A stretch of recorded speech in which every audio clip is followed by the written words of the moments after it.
প্রিয় দর্শক আসসালামু আলাইকুম। আপনারা সবাই কেমন আছেন? আশা করি আল্লাহর রহমতে আপনারা অনেক ভালো আছেন। বন্ধুরা দেখতে পাচ্ছেন আমি আপনাদের মাঝে একটি ওষুধি গাছের পাতা নিয়ে হাজির হয়েছি। বন্ধুরা আপনারা কিন্তু এই পাতাগুলো যারা গ্রাম অঞ্চলে থাকেন তারা কিন্তু ওষুধি গাছের পাতাগুলো আপনারা দেখে চিনে ফেলেছেন। বন্ধুরা আপনারা জানতেও আপনারা এই ওষুধি গাছের পাতাটি এতই উপকারী যে আপনারা অবাক হয়ে যাবেন। এই পাতাগুলো কিন্তু আপনারা অবহেলার চোখে দেখে থাকেন। বন্ধুরা এই পাতাগুলো আপনারা দেখতে পাচ্ছেন যাদের অনেক গ্যাস্ট্রিকের সমস্যা, গ্যাস্ট্রিকের কারণে আপনারা কোনো খাবার খেতে পারেন না বা খাবার খেতে গেলেই কিন্তু আপনাদের বমি চলে আসে বা আপনারা কিন্তু অনেক সমস্যায় পড়ে গেছেন, তাদের জন্যই আমি আজকে এই ওষুধি গাছের পাতাটি নিয়ে হাজির হয়েছি। এই পাতাটি বিভিন্ন অঞ্চলে বিভিন্ন নামে ডেকে থাকে। আপনাদের অঞ্চলে ওষুধি গাছটিকে কী নামে ডেকে থাকে বন্ধুরা অবশ্যই কমেন্টে জানিয়ে দিবেন।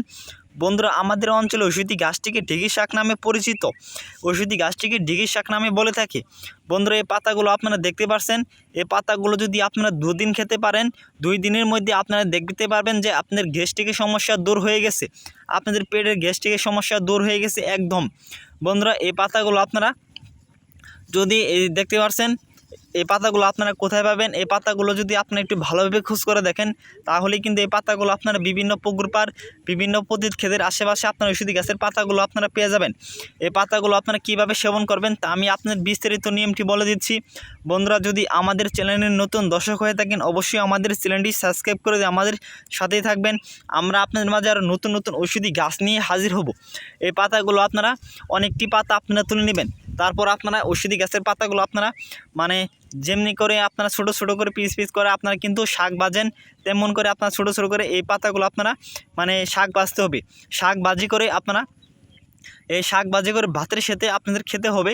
একটানা 2 দিন সেবন করবেন শাক ভাজি করে, তারপরেও দেখবেন যে আপনাদের গ্যাস্ট্রিকের সমস্যা দূর হয়ে গেছে।